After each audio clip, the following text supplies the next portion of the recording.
الرجیم بسم اللہ الرحمن الرحیم شرح باب ہادی عشر کا 7واں درس آج ہم پڑھ رہے ہیں۔ قال بالدلیل لا بالتقلید۔ علامہ حلی فرماتے ہیں کہ معرفت اصول دین دلیل کے ساتھ واجب ہے، تقلیداً نہیں ہے۔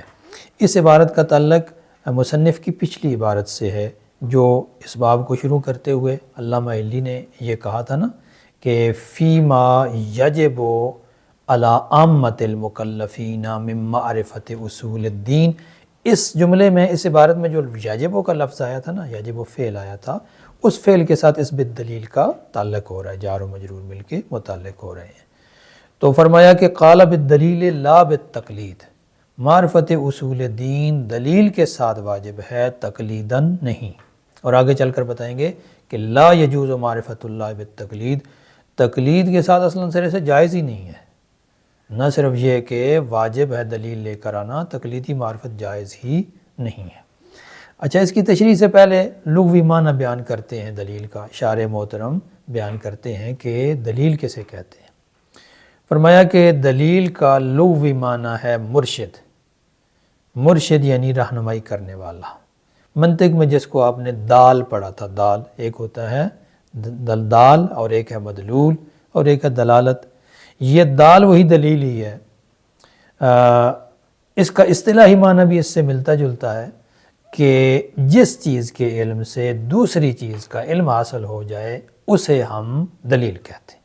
بس لغوی معنی ہو گیا مرشد یا دال، اور اصطلاحی معنی ہو گیا جس چیز کے علم سے دوسری چیز کا علم حاصل ہو جائے۔ بطور مثال، دروازے پہ گھنٹی بجتی ہے تو فوراً آپ کا ذہن کیا کہتا ہے کہ دروازے پہ کوئی شخص کھڑا ہے جو بلا رہا ہے۔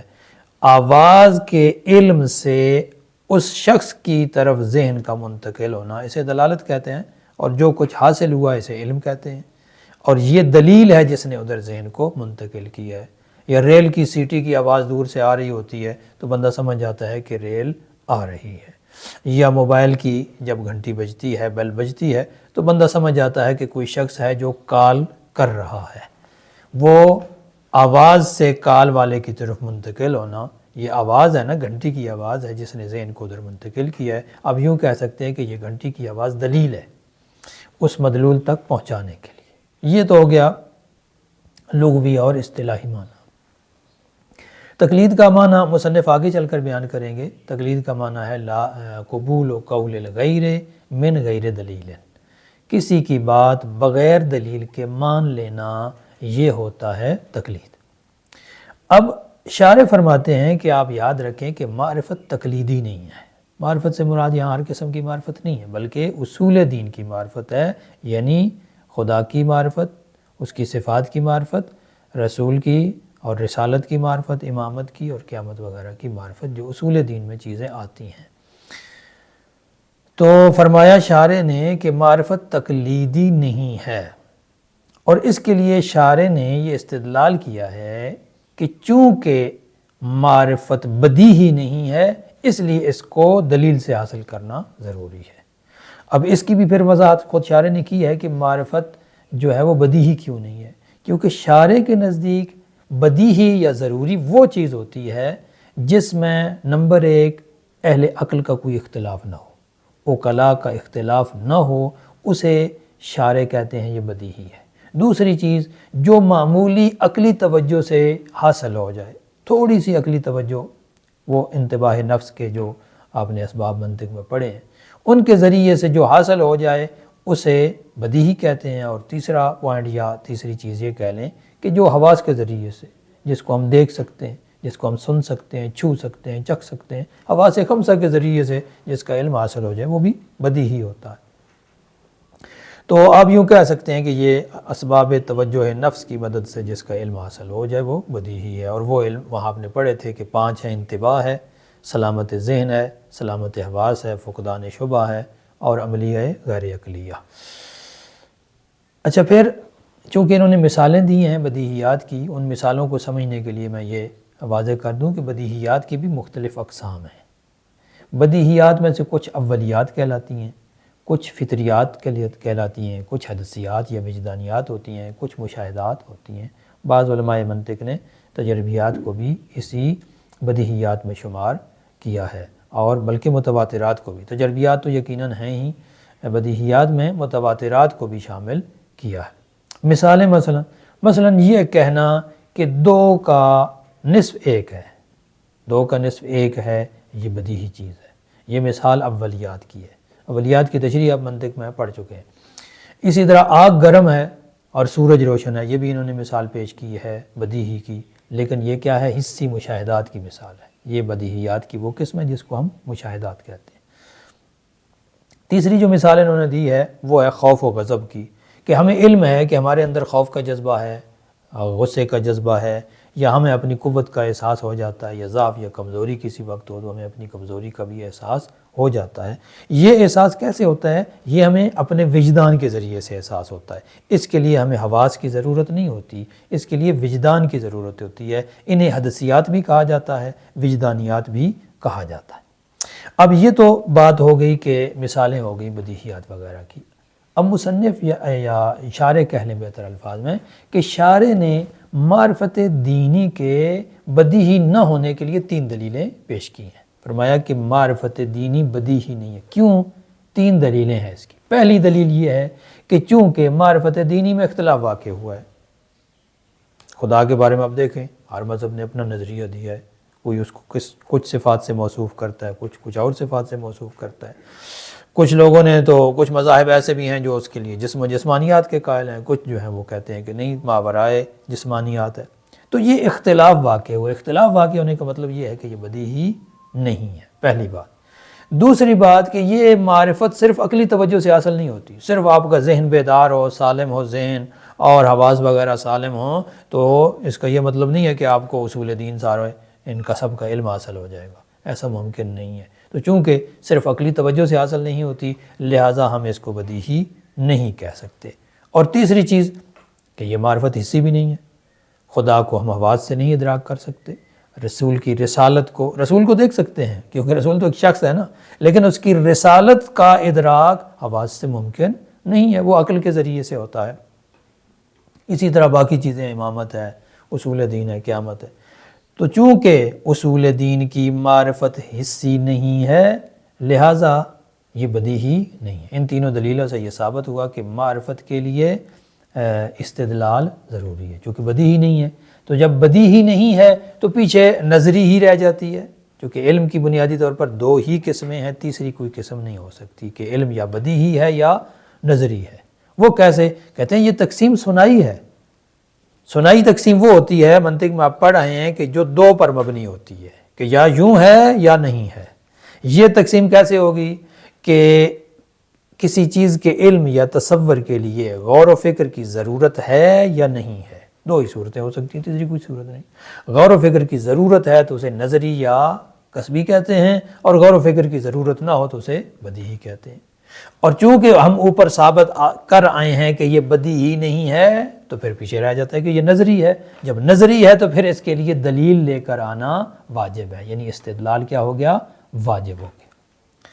اب یہ کہ دلائل پیش کرنا اور استدلال پیش کرنا واجب ہے، لیکن کیوں واجب ہے؟ اس کو مزید واضح کرنے سے پہلے شارح نے ایک اور چیز بیان کی ہے، اور وہ ہے واجب کی تقسیم۔ کہ واجب ہمارے پاس 2 چیزیں ہیں، واجب کی 2 قسمیں، واجب یا مطلق ہے یا مشروط ہے۔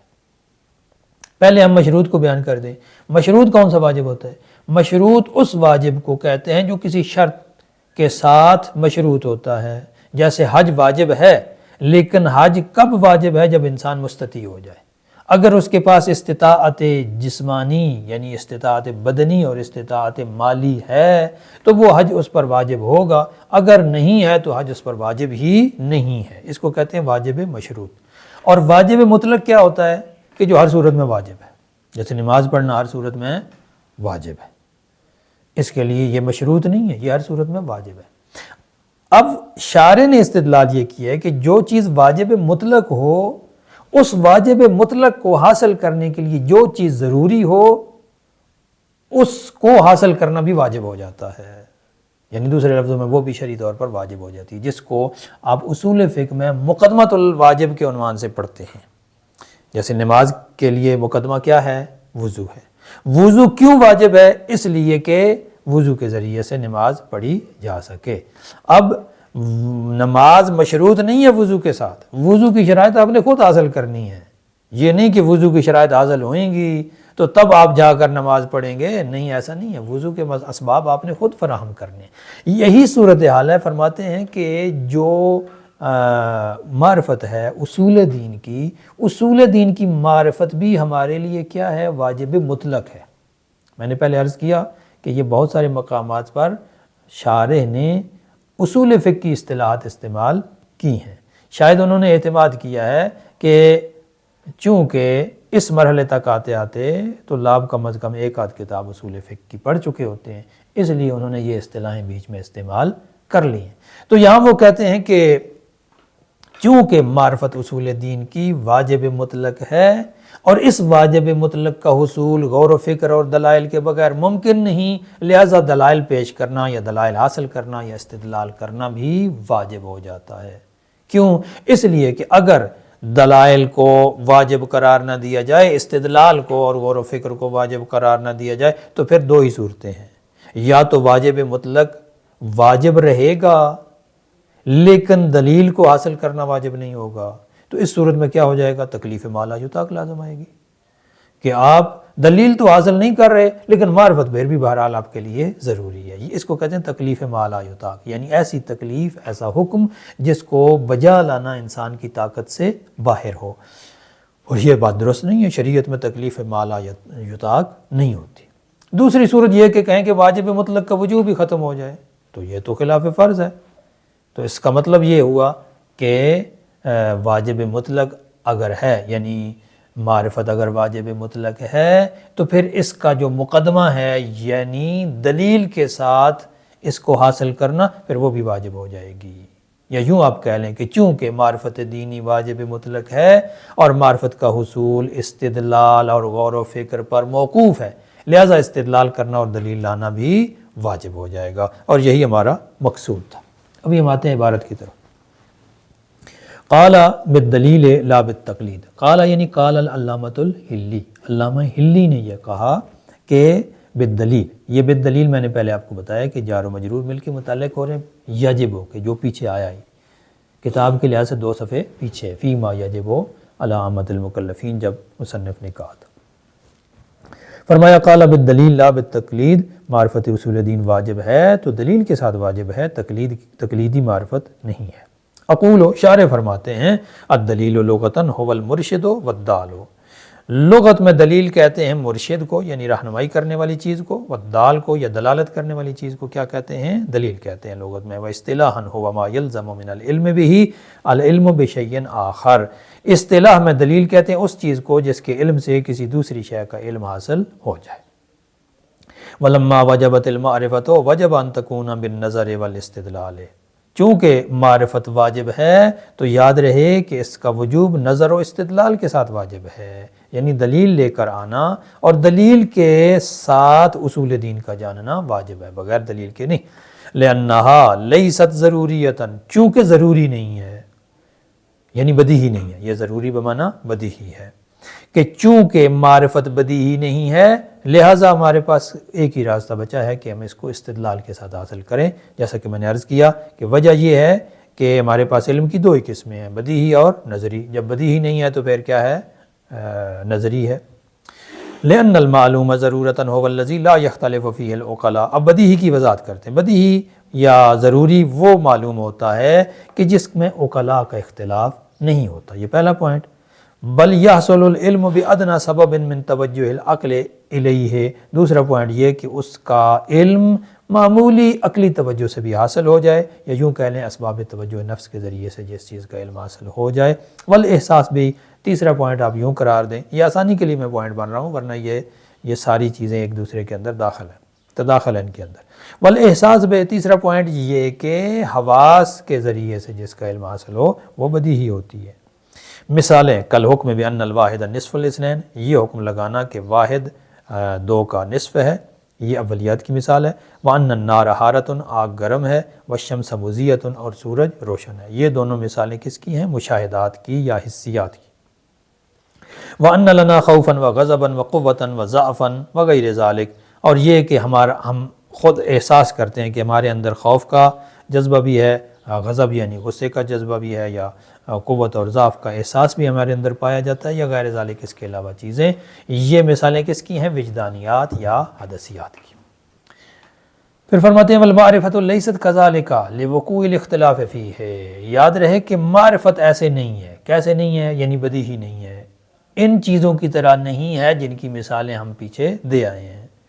دلیل کیا ہے؟ لوقوع الاختلاف فیہا، پہلی دلیل یہ ہے کہ اصول دین کے معاملے میں بے شمار اختلاف ہوا ہے، بہت زیادہ اختلاف ہوا ہے، اور جس میں اختلاف ہو وہ بدیہی نہیں ہوتی۔ اور دوسری دلیل بلے عدم اصولہا بمجرد توجہ العقل الیہا، اصول دین کی معرفت صرف عقل کی توجہ سے حاصل نہیں ہوتی، تو لہٰذا یہ بدیہی نہیں ہے۔ تیسری دلیل ولی عدم کونہا حسیۃً، تیسری دلیل یہ کہ یہ حصی نہیں ہے، حواس سے حاصل نہیں ہوتی، لہٰذا یہ بدیہی نہیں ہے۔ فتعین الاول، پس متعین ہوگی پہلی صورت، یعنی یہ نظری ہے، اور چونکہ نظری ہے تو نظری وہی ہوتی ہے جس کے لیے دلیل کی ضرورت پڑتی ہے۔ لانحصار العلم فی الضروری والنظری، چونکہ علم منحصر ہے دو ہی قسموں میں، ضروری میں اور نظری میں، علم یا ضروری ہے یا نظری ہے، تو چونکہ ضروری نہیں ہے معرفت لہذا نظری ہی رہے گی۔ فیکون النظر والاستدلال واجباً، پس غور و فکر کرنا اور استدلال کرنا واجب ہو جائے گا معرفت اصول دین کے لیے۔ لأن ما لا يتم الواجب المطلق الا به، کیونکہ واجب مطلق جس چیز کے بغیر حاصل نہ ہو سکے وکان مقدورا علیہ، اور مکلف اس پر قدرت بھی رکھتا ہو، تو فہو واجب، پس اس چیز کا حاصل کرنا بھی واجب ہو جاتا ہے۔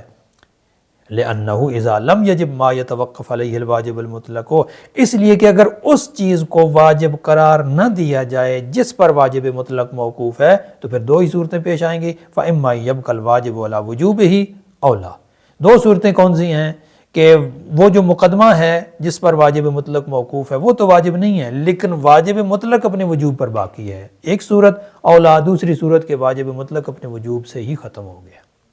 فمن الاول، اگر پہلی بات ہم قبول کرتے ہیں کہ مقدمہ تو واجب نہیں ہے لیکن واجب مطلق کیا ہے؟ اپنے وجوب پر باقی ہے، تو یلزم تکلیف ما لا یطاق، اس کا لازمہ تکلیف ما لا یطاق کی صورت میں نکلے گا، وہو محال، اور یہ محال ہے، کما سیاتی، آگے چل کر ہم استدلال کریں گے۔